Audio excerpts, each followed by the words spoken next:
एक बार quick revision कर लेते हैं कि हमने क्या पढ़ा था लास्ट क्लास में। फ्लक्चुएशन ऑफ एनर्जी पढ़ रहे थे और इसमें हमने फ्लाईव्हील के बारे में देखा था कि एनर्जी जब एक्सेस प्रोड्यूस करता है इंजन, तो फ्लाईव्हील वो एक्सेस एनर्जी को सेव कर लेता है, और जहाँ पे कम एनर्जी प्रोड्यूस करता है इंजन, जितनी रिक्वायरमेंट है उससे कम, तो वहाँ पे फ्लाईव्हील अपनी एनर्जी इंजन को दे देता है। तो इसमें होता क्या है, फ्लाईव्हील के पास जब एक्सेस एनर्जी आती है तो खुद की स्पीड इंक्रीज हो जाती है उसकी, ठीक है। और जब वो एनर्जी सप्लाई करता है जहाँ पे शॉर्टेज होता है, तो उस केस में क्या होता है, उसकी एनर्जी रिड्यूस हो जाती है, ठीक है। अब एक बहुत ही इंपॉर्टेंट चीज़ है कि फ्लाईव्हील हमको कब यूज़ करना है, और एक और मैकेनिकल डिवाइस है which is called as governor, ठीक है। तो गवर्नर का काम क्या होता है और फ्लाईव्हील का काम क्या होता है, इन दोनों में डिफरेंस समझ लो बहुत अच्छे से। ये एक और स्क्रीन शेयर कर रहा हूँ आप लोग के साथ।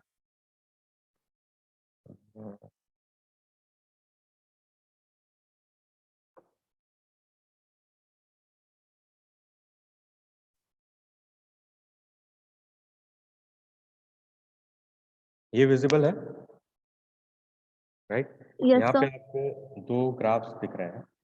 एक ये वाला जो ग्राफ है, ये तो हमको बहुत अच्छे से पता है, इंजन का ग्राफ है, 4 स्ट्रोक इंजन का। इसमें पहला है सक्शन स्ट्रोक, फिर दूसरा है कंप्रेशन स्ट्रोक, ये सक्शन स्ट्रोक है, ये कंप्रेशन स्ट्रोक है, ये पावर स्ट्रोक है, और ये एग्जॉस्ट स्ट्रोक है, राइट। यहाँ पे क्रैंक के एंगल भी गिवन है, पाई, 2 पाई, 3 पाई, 4 पाई। तो 4 पाई में इसकी एक साइकिल कंप्लीट होती है, ये इंजन का है, ठीक है। और सिमिलरली यहाँ पे पंच मशीन का भी है, पंचिंग मशीन या फिर रिवेटिंग मशीन और शेयरिंग मशीन, जो भी होता है होल्स पंच करने के लिए या फिर कॉइन्स प्रोड्यूस करने के लिए, तो वो आपने प्रोडक्शन में ऑलरेडी पढ़ा है, ठीक है। वहाँ पे भी फ्लाईव्हील का यूज होता है, ठीक है। तो फ्लाईव्हील का जो यूज होता है वो exactly it is use to control the fluctuation in speed due to cyclic variation, ठीक है। जो साइक्लिक वेरिएशन है और वो फिक्स्ड है, वो हमको पता है कि कहाँ पे वेरिएशन आने वाला है एक साइकिल में, कहाँ पे एनर्जी कम प्रोड्यूस होगी और कहाँ पे एक्सेस एनर्जी प्रोड्यूस होगी, ये एग्जैक्टली हमको पता होता है। तो उस केस में हम फ्लाईव्हील को एम्प्लॉय करते हैं, ठीक है। वहीं पे जब गवर्नर की बात करते हैं, गवर्नर जो मैकेनिकल कंपोनेंट है, वो क्या होता है, वो हमारी गाड़ियों में लगा रहता है। वो स्पीड की जो वेरिएशन होता है, स्पीड में जो फ्लक्चुएशन होता है, अब उसमें स्पीड में फ्लक्चुएशन क्यों हो रहा होगा, उसका रीजन डिफरेंट है। यहाँ पे जो स्पीड में वेरिएशन हो रहा है, स्पीड में जो फ्लक्चुएशन हो रहा है, इसका रीजन क्या है कि ये तो जो साइक्लिक वेरिएशन हो रहा है, साइकिल में जो एनर्जी का वेरिएशन हो रहा है, ठीक है। एक with in a cycle, IC engine का एक साइकिल है, उसका हमने टी थीटा डायग्राम देखा, उसमें पावर स्ट्रोक में ज्यादा एनर्जी मिल रही है, बाकी स्ट्रोक्स में कम एनर्जी मिल रही है। तो ये एक साइक्लिक वेरिएशन है और ये फिक्स्ड है, ये हमको एग्जैक्टली मालूम है कि कहाँ पे वेरिएशन आना है। तो उस वेरिएशन को कंट्रोल करने के लिए या फिर एक कांस्टेंट फ्लो ऑफ एनर्जी लेने के लिए हम फ्लाईव्हील का यूज करते हैं, ठीक है। वहीं जब हम गवर्नर की बात करते हैं, तो वहां पे जो फ्लक्चुएशन ऑफ स्पीड आ रहा है, वो किस कारण से आ रहा है, वो लोड के वेरिएशन से आ रहा है, ठीक है। अब लोड का वेरिएशन कैसे होगा, एक प्रैक्टिकल एग्जांपल देता हूँ। आप रोड पे चल रहे हैं, गाड़ी चला रहे हैं, ठीक है। अचानक से स्पीड ब्रेकर आ गया, ठीक है, तो हम ब्रेक मारते हैं गाड़ी पे, ठीक। ब्रेक मारते हैं गाड़ी में, उस टाइम पे क्या होता है कि जो फ्यूल की सप्लाई है वो बाय डिफॉल्ट कम हो जानी चाहिए, ठीक है, क्योंकि हमारी स्पीड कम हो गई। स्पीड कम हो गई तो फ्यूल की सप्लाई कम हो जानी चाहिए, ठीक है। लेकिन ये अचानक से नहीं होती है। अभी तो ठीक है, एफआई इंजन आ गए तो चिप के थ्रू कंट्रोल हो जाता है, बट जो पुराने इंजन हैं, जैसे आप टरबाइंस वगैरह की बात करोगे, तो उसमें जहाँ पे लोड का वेरिएशन के कारण स्पीड में फ्लक्चुएशन आता है, तो वहाँ पे फ्यूल की सप्लाई को कंट्रोल करने के लिए गवर्नर का यूज करता है, ठीक है। तो दोनों में डिफरेंस समझना बहुत जरूरी है। फ्लाईव्हील का भी काम यही होता है कि वो स्पीड के वेरिएशन को कंट्रोल करे, गवर्नर का काम भी यही होता है कि वो स्पीड के वेरिएशन को कंट्रोल करे। लेकिन स्पीड का वेरिएशन आने का कारण क्या है, दोनों का अलग अलग है। फ्लाईव्हील तब एम्प्लॉय करते हैं जब हमको साइक्लिक वेरिएशन की हम बात कर रहे हैं, हमको एग्जैक्टली पता है कि इस साइकिल में वेरिएशन कहाँ पे आएगा, ठीक है, तो हम उसको कंट्रोल करने के लिए हमने फ्लाईव्हील लगा दिया। बट गवर्नर का काम क्या होता है कि लोड के वेरिएशन के कारण अचानक से जो चेंज आता है स्पीड में, उस केस में फ्यूल के सप्लाई को कंट्रोल करने के लिए हम गवर्नर को यूज करते हैं, ठीक है। तो गवर्नर जब हम आगे पढ़ेंगे तब एक बार ये फिर से मैं एक्सप्लेन करूंगा, ठीक है। बट यहाँ पे ये समझना बहुत जरूरी था कि फ्लाईव्हील का एग्जैक्टली काम क्या है और गवर्नर का काम क्या है। तो ये समझ में आया, इसमें कुछ डाउट तो नहीं है? No sir. ठीक है। ऐसे ही जब हम पंचिंग मशीन की बात करते हैं तो पंचिंग मशीन में भी हमको पता है कि जब वहां पे वो शेयरिंग कर रहा होगा, जब वहां पे वो पंच कर रहा होगा, जब आपका जो शेयरिंग ऑब्जेक्ट है जो वहां पे लगा रहता है, वो जब आपके वर्कशीट पे वर्कशीट के कांटेक्ट में आएगा, एग्जैक्टली तब हमको अचानक से एनर्जी की रिक्वायरमेंट बहुत ज़्यादा रहती है, और वो उस समय जो थीटा रहता है वो बस थीटा 1 से थीटा 2 रहता है। इसका एक साइकिल 2 पाई का रहेगा, ठीक है। 2 पाई मतलब एक कंप्लीट क्रैंक रोटेशन, ठीक है। और उस क्रैंक रोटेशन में उस पूरे साइकिल के दौरान हमको ज़्यादा एनर्जी की रिक्वायरमेंट नहीं होती है। उस पूरे साइकिल के दौरान एक छोटे से crank angle from theta 1 to theta 2, इस टाइम पे हमको पीक एनर्जी चाहिए रहती है, ठीक है। तो जब हमको एग्जैक्टली पता है कि कहाँ पे एनर्जी की रिक्वायरमेंट ज़्यादा है और कहाँ पे एनर्जी की रिक्वायरमेंट कम है, तो उस केस में हम फ्लाईव्हील को एम्प्लॉय करते हैं, ठीक है। Variation is fixed in nature, वो फिक्स्ड है कि कहाँ पे वेरिएशन होना है, वो हमको एग्जैक्टली मालूम है। तो उस केस में हम फ्लाईव्हील यूज करते हैं। जैसे इंजन में भी हमको एग्जैक्टली पता है, ऑटो साइकिल डीजल साइकिल हमने पढ़ रखा है, उसके कैसे ये ग्राफ बनते हैं, है ना। उसमें हमको पता है कि फिक्स साइकिल है, तो it is known to us as it is working on Otto cycle और डीजल साइकिल। उसका हम टर्निंग मोमेंट डायग्राम हमको पता है कि कहाँ पे पावर स्ट्रोक आएगा, कहाँ पे एक्सेस एनर्जी रहेगी, बाकी 3 स्ट्रोक्स में एनर्जी थोड़ी सप्लाई करनी रहेगी, राइट। तो ये साइक्लिक वेरिएशन है ना, और ये साइक्लिक वेरिएशन है, इसलिए हमको एग्जैक्टली पता है। गवर्नर का एम्प्लॉय, गवर्नर को कब हम यूज में लेते हैं, जब वहां पे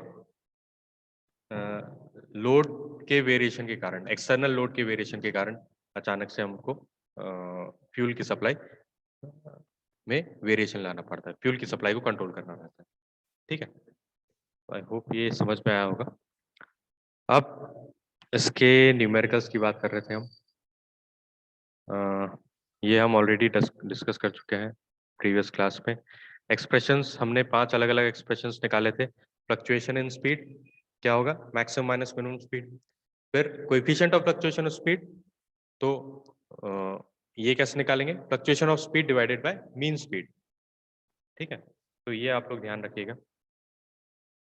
फिर उसके बाद एनर्जी स्टोरेज वाला हमने देख लिया था कि kinetic energy half I omega square, ये इसका फॉर्मूला रहता है। अगर रिम टाइप फ्लाईव्हील मेंशन्ड है तो हम एम आर स्क्वायर यूज करेंगे, I is equals to m are square, ठीक है। और अगर डिस्क टाइप फ्लाईव्हील है तो उसका जो मोमेंट ऑफ इनर्शिया रहेगा, mass moment of inertia, that will be half M are square, alright. फिर उसके बाद फ्लक्चुएशन इन एनर्जी, तो फ्लक्चुएशन हमको पता है मैक्सिमम माइनस मिनिमम होता है, ठीक है। तो उसको निकालने के लिए हमने ये एक्सप्रेशन डिराइव किया, E is equals to half I omega max square minus omega min square. क्यों? क्योंकि E जो एनर्जी है E max, it will be half I omega max square. जब मैक्सिमम स्पीड रहेगी तब ऑब्वियसली मैक्सिमम एनर्जी हमको मिल रही रहेगी, है ना। और जब मिनिमम स्पीड रहेगी तो उसके करस्पॉन्डिंग हमको मिनिमम स्पीड मिल रही होगी, ठीक है। तो इसी को थोड़ा और सिंप्लीफाई किया तो हमको मिला E is equals to I C S omega mean square, where C S is coefficient of fluctuation of speed. फिर अगर क्वेश्चन में पूछता है कि coefficient of fluctuation of energy निकालो, तो हम निकाल लेंगे E max minus E minimum divided by work done per cycle. Work done कैसे निकालेंगे, एरिया अंडर द कर्व, उससे हमको वर्क डन मिल जाएगा, और E हम यहाँ से निकाल सकते हैं। एक और चीज जो रह गई, टी मीन। टी मीन निकालने के लिए ये एक्सप्रेशन यूज होता है, मीन टॉर्क निकालने के लिए ये एक्सप्रेशन यूज होता है, area under the curve divided by the cycle angle. ठीक है, अब ये हम और न्यूमेरिकल्स में देखेंगे तो और डिटेल में समझोगे ये कैसे होता है। ऑल राइट, ठीक है। रिम टाइप फ्लाईव्हील के हम डायरेक्टली ये यूज कर सकते हैं, that E is equal to half mr square omega max square minus omega minimum square. ठीक है, रिम टाइप फ्लाईव्हील के लिए। और जब वेलोसिटी की बात कर रहे हैं तो ये आर स्क्वायर को हम अंदर ले जाएंगे। ठीक है, तो ओमेगा आर क्या होता है, v, तो v max square minus v मिन स्क्वायर हो जाएगा जैसे यहाँ पे है। ऑलराइट, फिर रिम टाइप फ्लाईव्हील में 90% इनर्शिया उसका पेरिफेरी से हमको मिलता है, स्पोक्स और वेब से हमको बस 10% ऑफ इनर्शिया मिलता है। तो अगर हमको मास ऑफ फ्लाईव्हील निकालने को बोला जाएगा तो हम इस टाइप से ये अप्रोच यूज करके मास ऑफ फ्लाईव्हील निकाल सकते हैं। ऑलराइट, न्यूमेरिकल देखते हैं। तो सबसे फर्स्ट टाइप का जो न्यूमेरिकल है उसमें हमको क्या रहेगा, ये गिवन रहेगा क्या, टी थीटा डायग्राम रेडीमेड हमको गिवन रहेगा। ठीक है, और उसमें T is turning moment of crank, theta is the crank angle revolution, ये तो हमको पता ही है।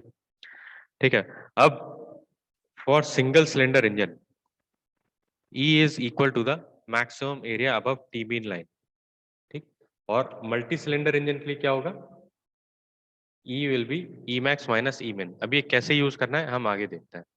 ठीक है, तो फर्स्ट स्टेप ये रहेगा, जो टी थीटा डायग्राम है ये हम ड्रॉ कर लेंगे, फिर उसके बाद हम E कैलकुलेट करेंगे, जो भी जिस भी टाइप का इंजन दिया रहेगा वो। फिर थर्ड स्टेप क्या रहेगा, E is equals to I C S omega mean square, इससे इक्वेट कर देंगे और जो भी हमारी रिक्वायरमेंट होगी हम कैलकुलेट कर लेंगे। ऑलराइट, तो ये स्टेप्स फॉलो करना है टाइप 1 न्यूमेरिकल में। अब देखो मल्टी सिलेंडर इंजन के लिए टी थीटा डायग्राम किस टाइप का गिवन रहेगा।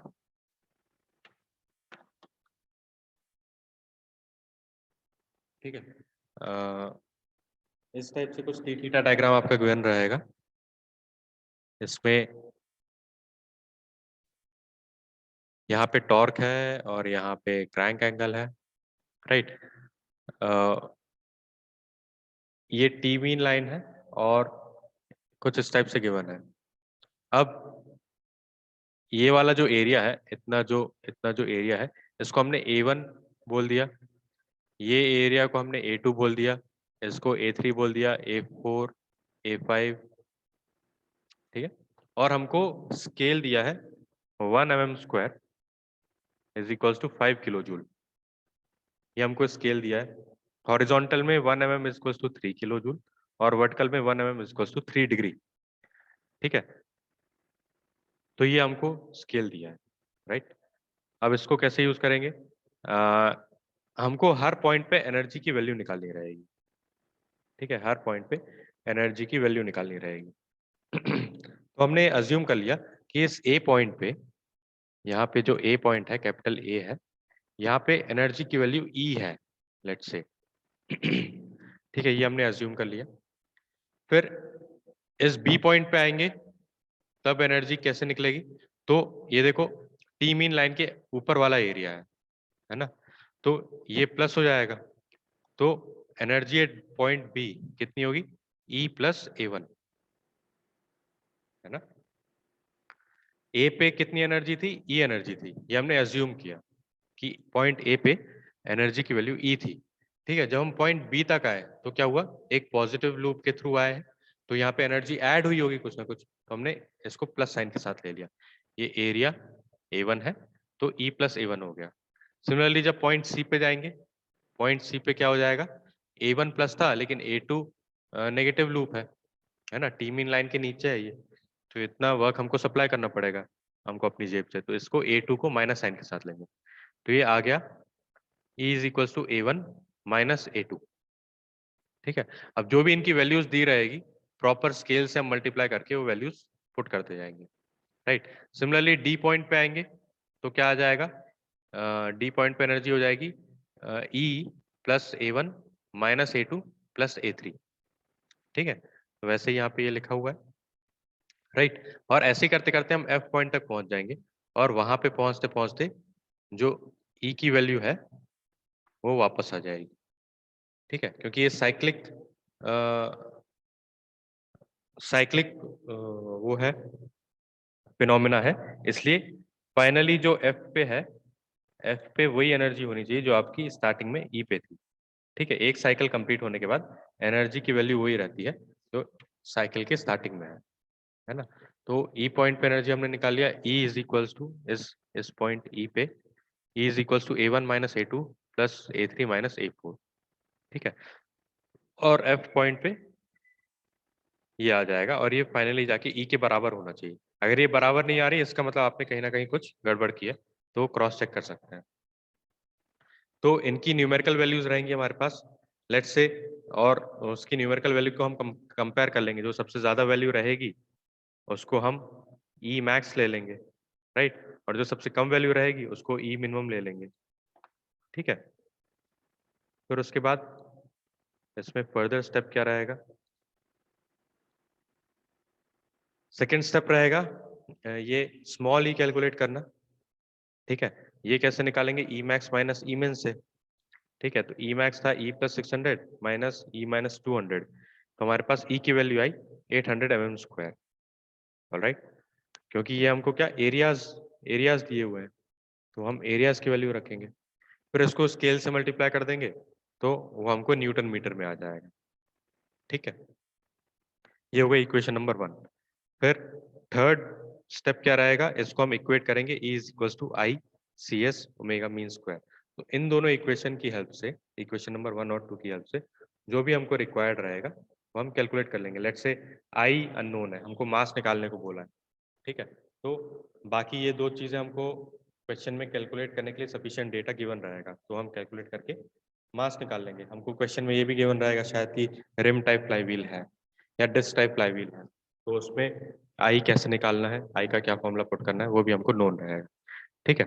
तो जो भी चीज अननोन रहेगी हम इन स्टेप्स के थ्रू उसको निकाल सकते हैं। वहीं अगर सिंगल सिलेंडर की बात करें तो इसमें क्या स्टेप रहेगा? सबसे पहले टी मीन कैलकुलेट करेंगे हम। टी मीन कैसे कैलकुलेट करेंगे? Area under the curve divided by cycle angle, ठीक है।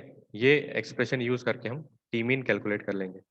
फिर सेकेंड स्टेप अगेन, ई जो रहेगा it is maximum area above the T mean line, alright, वो वाला एरिया हमको कैलकुलेट करना पड़ेगा। फिर उसके बाद थर्ड स्टेप रहेगा E is equals to I C S omega mean square. तो इन दोनों इक्वेशंस को हम कंपेयर कर लेंगे और जो भी अननोन रहेगा वो हम निकाल सकते हैं, ऑलराइट। इतना समझ में आया है? यहाँ तक किसी को डाउट है क्या?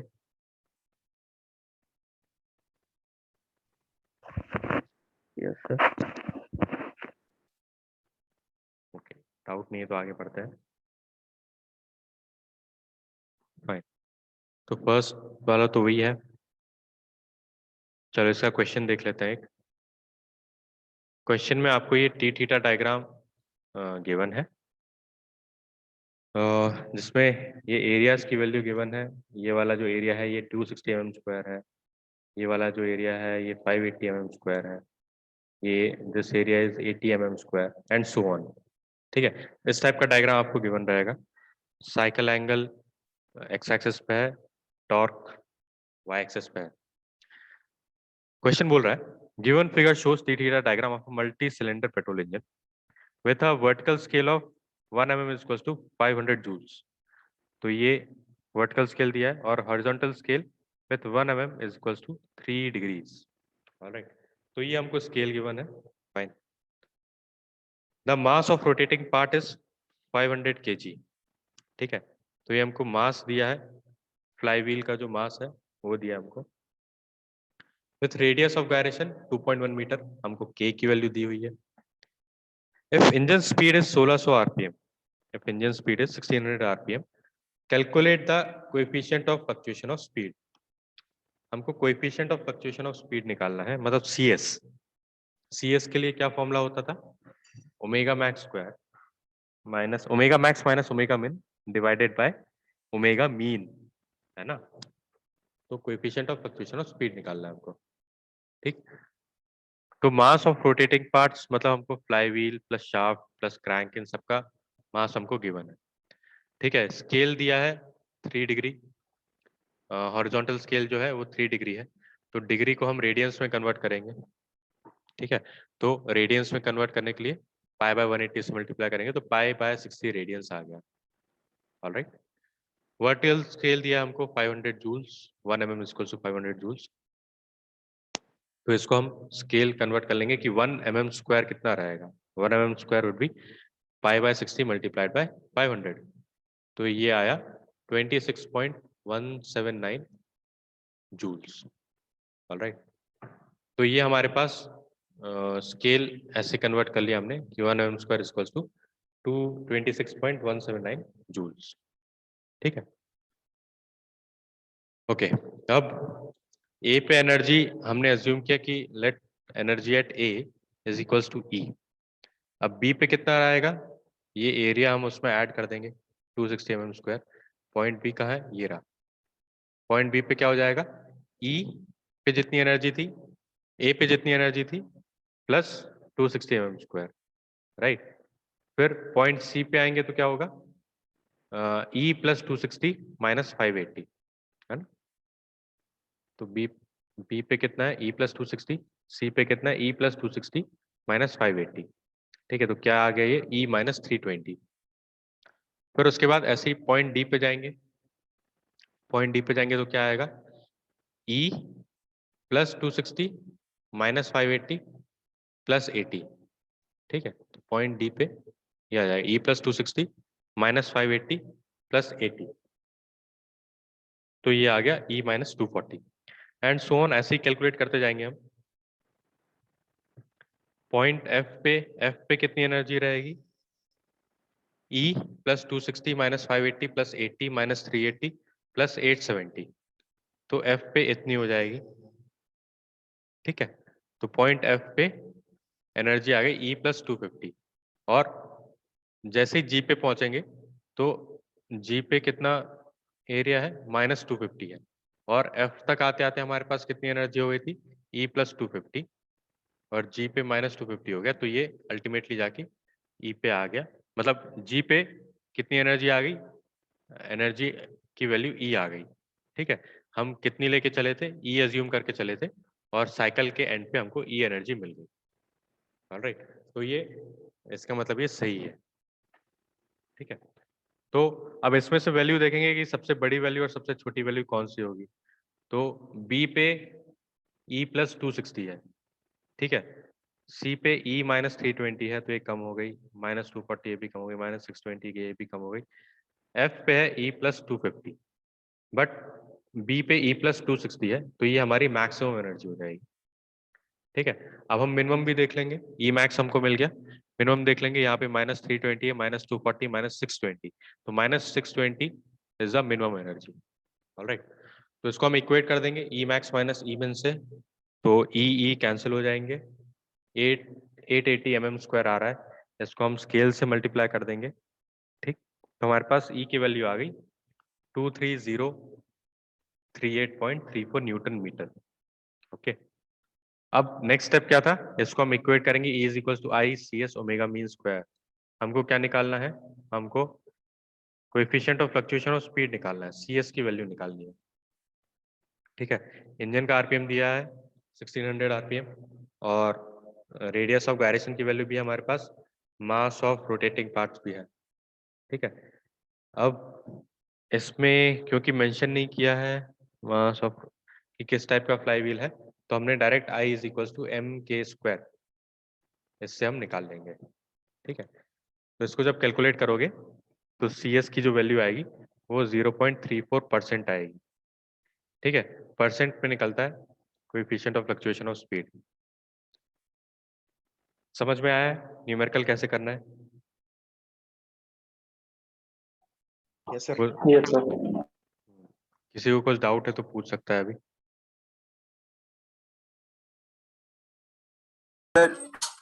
हाँ सर ये ई मैक्स और ई मिनिमम एक बार रिपीट कर दीजिए सर, तो समझ में नहीं आया सर। अरे ये तो बहुत ही आसान है, जहां पे मैक्सिमम वैल्यू दिख रही होगी, ये ई तो हमने एज्यूम करके चला था कि कुछ इसकी वैल्यू होगी, हमें नहीं पता कितनी है, ठीक है। अब उसके एडिशन में ये 260 है, मैक्सिमम कहाँ होगी, ई से बढ़ के जितनी मैक्सिमम वैल्यू मिलेगी हमको वो हमारी मैक्स हो जाएगी। ठीक है, तो प्लस में यहाँ पे 260 दिख रहा है, यहाँ माइनस है माइनस है माइनस है, और प्लस में यहाँ पे 250 दिख रहा है। ठीक है, तो इसमें से बड़ा कौन सा है 260 और 250 में से? 260। हाँ, तो ये इसलिए ये ई मैक्स हो गया। ठीक है, मैक्सिमम वैल्यू इसकी ये हो गई। बाकी अब हमको मिनिमम चाहिए, तो ई -320 यहाँ पे है, -240 यहाँ पे है, -620 यहाँ पे है। ठीक है, तो इसमें से मिनिमम वैल्यू कौन सी होगी?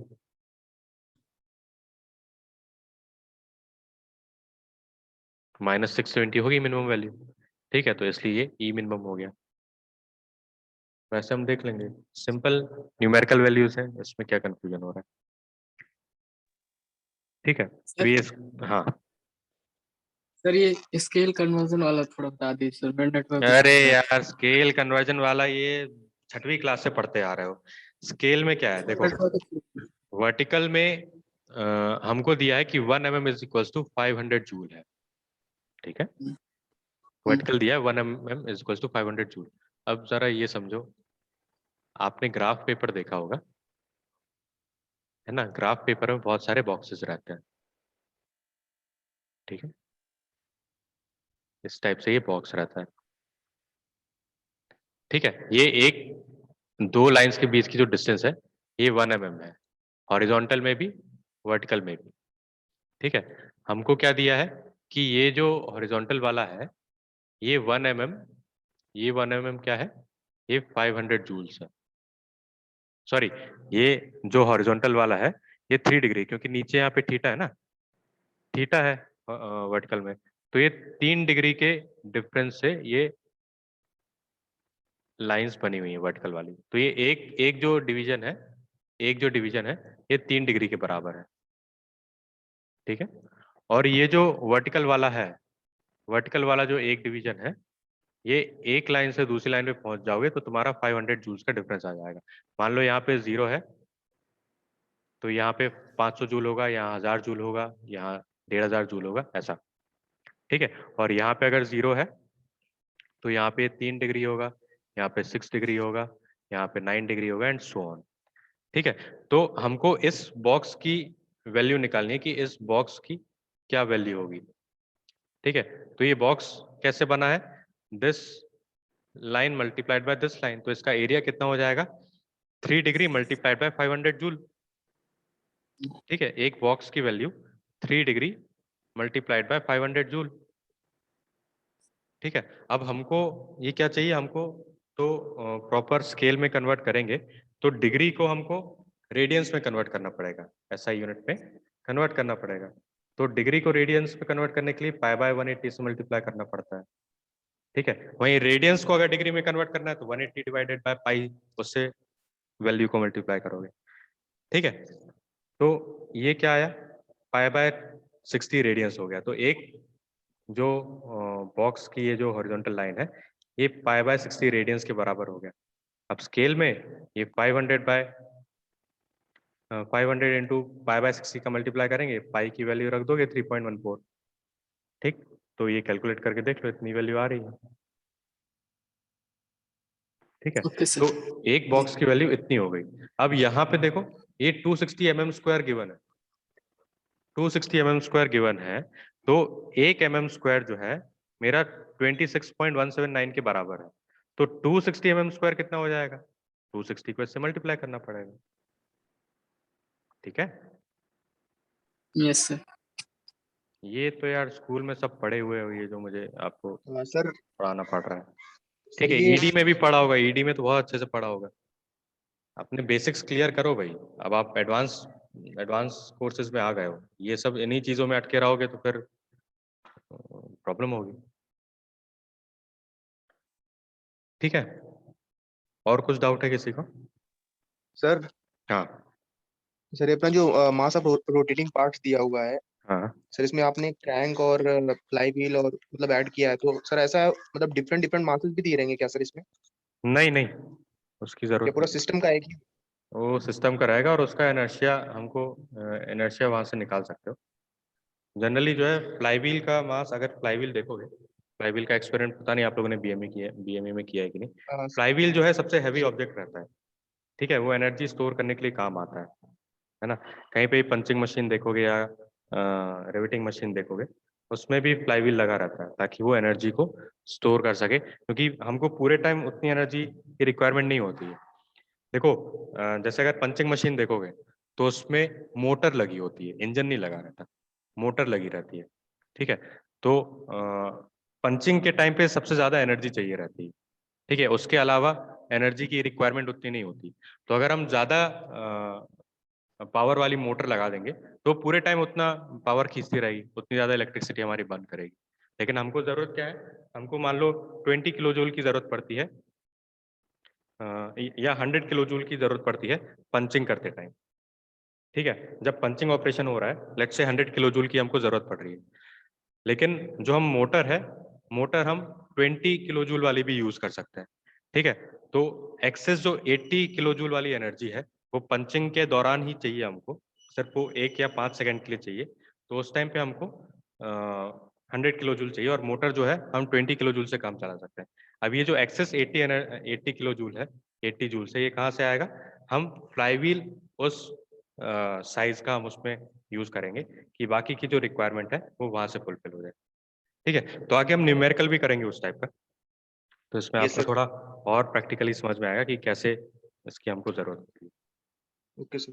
ठीक है, तो उसके लिए परेशान मत हो। अभी ये जो हमने टाइप 1 न्यूमेरिकल पढ़ा ना, टाइप 1 में क्या था कि आपको T theta diagram readymade given है टाइप 1 में। ठीक है, ऐसे हम अलग 5 टाइप के न्यूमेरिकल देखेंगे। ठीक है, जिसमें क्या गिवन रहता है और क्या निकालना रहता है, किस टाइप से गिवन रहता है, कई बार लैंग्वेज के टर्म्स में गिवन रहता है। ठीक है, तो उसको कैसे करना है वो हम आगे डिटेल में देखेंगे। ठीक है, तो ये टाइप 1 न्यूमेरिकल समझ में आया कि कैसे करना है, Yes, हमको sir. क्या अप्रोच रखनी है। ठीक है, बहुत सिंपल है। हो सकता है कि इसमें थोड़ा सा उलझ रहे होगे, लेकिन जब न्यूमेरिकल करने बैठोगे तो ये बहुत आसान काम रहता है, ये कोई बड़ी बात नहीं। थोड़ा प्रेजेंस ऑफ माइंड रखोगे, चीजें आसान लगने लगेंगी। ठीक है, मेन बस हमको समझना है कि कैसे चीजों को अप्रोच करना है। वो एक बार समझ में आ गया तो फिर काफी आसान हो जाएगी। ठीक है, तो इसका चाहिए तो स्क्रीनशॉट ले लो आप लोग, तो ये एक बार ट्राई करके देख लेना। अच्छा, आज का जो क्लास का था वो मैं शेयर कर दूंगा। ठीक है, ये उसी में आ जाएगा, कोई इशू नहीं। अभी नहीं भी लोगे तो भी चलेगा। आप शेयर कर दीजिएगा, पहले का भी कर दीजिएगा। पहले का सब हो चुका है, अभी आज की क्लास का और कल की क्लास का वो बाकी है, तो शेयर कर दूंगा मैं।